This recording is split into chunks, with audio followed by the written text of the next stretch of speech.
بارگاہ میں جاؤ تمہاری زبان کے اندر سے بدبو نہیں جانی چاہیے. یہی بات ہے.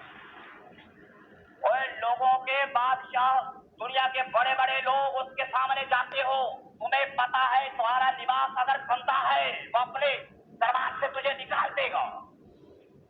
ڈرتے ہو نا تم, دنیا کے بادشاہ سے ڈرتے ہیں. بھئی آپ نے کنگھی نہیں کی, بھائی ہو سکتا ہے بادشاہ ناراض نہ ہو جائے. بھائی یہی میرے پاک رسول کا حکم ہے کہ اللہ کی بارگاہ میں کھڑے ہو تو پہلے مسواک کر لو. وہ پاک رسول جو رات کو تہجد کے لیے اٹھتا ہے, لیکن تہجد کے وقت بھی میرا پاک رسول مسواک کرتا ہے. بھئی رات کو سونا, اٹھنا, مسواک کا استعمال کرنا, لیکن فرض نہیں کیا. فرمایا کہ اے لوگوں, اگر میری امت میں گرا نہ ہوتا ہر نماز کے لیے یہ مسواک کو فرض کرا. بھائی ابھی کوئی آدمی کہے گا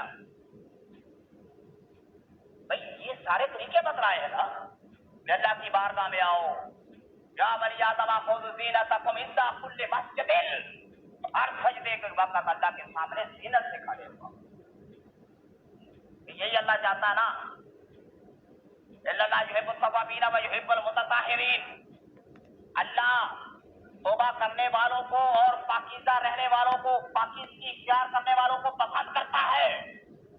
بھائی اگر تو تھوڑی سی مشقت کرے گا, سنت سمجھ کے مسواک کرے گا, جماعت کے ساتھ 27 نمازوں کا ثواب, لیکن مسواک کے ساتھ 70 نمازوں کا ثواب. بھائی بڑے آسان طریقے بتلا دیے تم کو. اس لیے تو اللہ فرماتے ہیں کہ لوگوں سابقوا الی مغفرۃ من ربکم, اے لوگوں پاک اللہ کی نعمت سارے الی مغفرۃ من ربکم, اور تمہیں خدا جنت کی دعوت